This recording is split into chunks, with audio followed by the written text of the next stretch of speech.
Welcome to Sober Barkeep. I'm Brian Anderson, coming to you from Anderson's Guitar Bar here in lovely League City, Texas. You know, I have been using all the bitter products since I got them in the bar. In fact, I think 5 minutes after I opened the package, I used them in an episode, and I've used them a lot. What I realized the other day was I've not ever done an episode on all the bitters, and to me, they're a revolutionary, game-changing product in the non-alcoholic market. And for a couple of reasons. And they're not the only non-alcoholic bitter out there. There's others out there. What amazes me about these products are there's three of them that they've come out with, and they all three mimic almost exactly the alcoholic version of the product. Now, they don't call them the same thing for legal matters, but they're going after a flavor.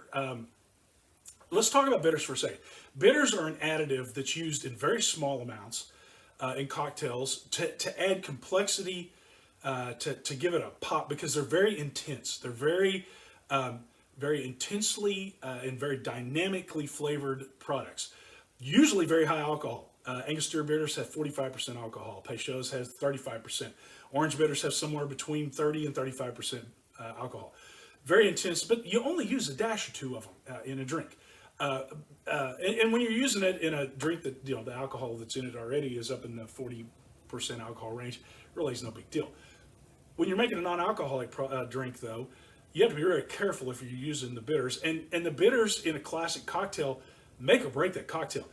If you try to make an old-fashioned or a Manhattan without bitters, you have a very boring drink, and it's not a Manhattan, it's not an old-fashioned. It just is not. It's amazing to think that just a dash or two of these products can have such a huge impact on the flavor of a drink. So what the guys did at All the Bitter, Ian and Carly, went after three very common bitters. They went after Angostura bitters, which Angostura is an aromatic bitter, very, very aromatic, very flavorful, gentile based, and it's kind of an orangey, kind of herbally kind of flavor to it. Very, very intense.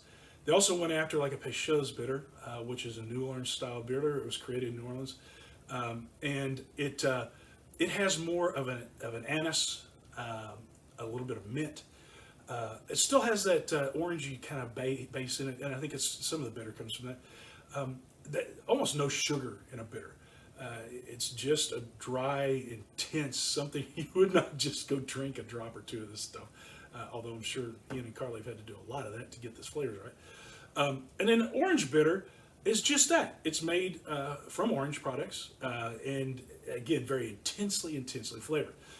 So the cool thing here is when you take a look at their aromatic bitter, you can use this in any drink that you would use a Angostura bitter in, and it tastes exactly like it's supposed to taste. Same thing with the New Orleans style. If you use a Peychaud's bitter and you want a non-alcoholic version, this is a good example of way to do it, to have the non-alcoholic version. So, and there's several different orange bitters out there. I have Fee Brothers in my bar that I've used for years, and this does an incredible replication. Now, what do you use these for? In the non-alcoholic market, you can use them in a variety of products. You can use them in the classic cocktails. You can use this in a Manhattan. You can use it in a old-fashioned. You can use the New Orleans style in a Sazerac. In my black Manhattan that I did recently, I used two dashes of the aromatic and one of the New Orleans. It's not uncommon. There's some recipes like that. The Manhattan itself, if you're just doing a regular Manhattan, you can do the combination of the two. Orange bitters, I just used it recently in a cocktail that I made. But you can always, one of the cool things about an orange bitter that I really like, especially with the non-alcoholic beers, the wheat beers, especially your Belgian wheats. So the Syria grain wheat, although it's a fantastic non-alcoholic beer on its own, if you add about 3 or 4 dashes of this in there, whoo, all of a sudden it elevates it to a level that's just amazing. And you can do that. You can play around with these in some of the other non-alcoholic beers as well.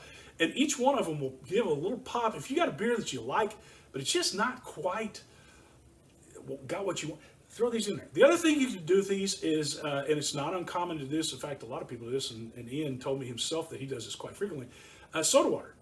You throw about 6 dashes of this in soda water, and all of a sudden it's gone from just a bubbly soda water to a complex bubbly drink, and it's really kind of cool. It's amazing what just a few dashes of this. Now, the one thing you do have to understand when you're using this is when you use a dash of Angostura or Peychaud's or any of the alcoholic bitters, you literally are using a dash out of a bottle. The way they use it here is these come with eyedroppers, and they've got a mark in it, and basically one squeeze of the bulb pulls it up to the mark, and that's what is a dash is. So significantly more product than you would have in the alcoholic version, but don't let that keep you from getting this stuff. You're not using a whole heck of a lot, and each one of those dashes imparts an incredible amount of flavor.